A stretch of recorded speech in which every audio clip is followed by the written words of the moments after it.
Luego, después de ese, escribiste otro que a la gente le da mucha curiosidad y yo creo que es el favorito de la gente. Se llama Judas, traidor o instrumento de Dios. ¿Ustedes qué creen? ¿Que Judas, a título personal, por cuenta propia, traicionó a Jesús? ¿O que Dios lo mandó a que lo traicionara para que entonces, traicionándolo, lo pudieran arrestar y pudiera morir en una cruz por nuestra salvación? Cuando empecé a escribir el libro, hice una encuesta en Facebook y me llevé la gran sorpresa de que la mitad de la gente decía que era traidor y la mitad de la gente decía que no, que Dios lo había mandado como un instrumento. Si lo traicionó a cuenta propia, fue el peor de los pecadores. ¿Y cuál es la realidad? Pero si lo mandó Dios, entonces, si lo mandó Dios, pues él no tiene culpa alguna. Y no es cuestión de opiniones, solamente una cosa puede ser real. Entonces, para hacerlo real, otra vez, un análisis bíblico serio nos lleva a la conclusión.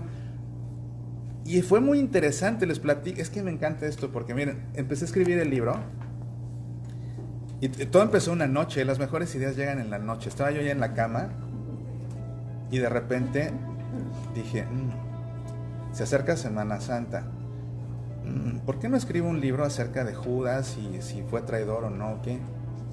Y que me paro a esa hora y empiezo a escribir. Entonces empecé a escribir, entonces dije, ¿cómo hago? Pues tiene que ser un análisis bíblico. Entonces, a ver, ¿qué dice Mateo de Judas? ¿Qué dice Lucas de Judas? ¿Qué dice Marcos de Judas? ¿Qué dice Juan de Judas? Empecé a recabar todos los testimonios de los que conocieron a Judas o de los que sabían más de Judas, como Lucas, que no lo conoció pero supo mucho de él. Y me di cuenta de que lo que estaba haciendo era recabar testimonios de testigos oculares. Y todo para encontrar si Judas era culpable o no. Entonces dije, lo que estoy haciendo es que estoy investigando el mayor de los crímenes de la historia. Realmente es lo que estaba haciendo. Y se empezó a convertir en una tarea muy interesante hacer la investigación para escribir el libro, porque era como estar investigando un crimen. Y por varias semanas no podía dejar de pensar en Judas un solo momento. Se hizo hasta como mi mejor amigo. Hasta en la noche nada más pensaba en Judas. Y aparte, hay cosas muy interesantes. ¿Cómo murió Judas? ¿Cómo murió Judas? Díganme. ¿Se ahorcó? ¿Están seguros? Porque ¿qué creen? Que en los Hechos de los Apóstoles Pedro cuenta una historia muy diferente.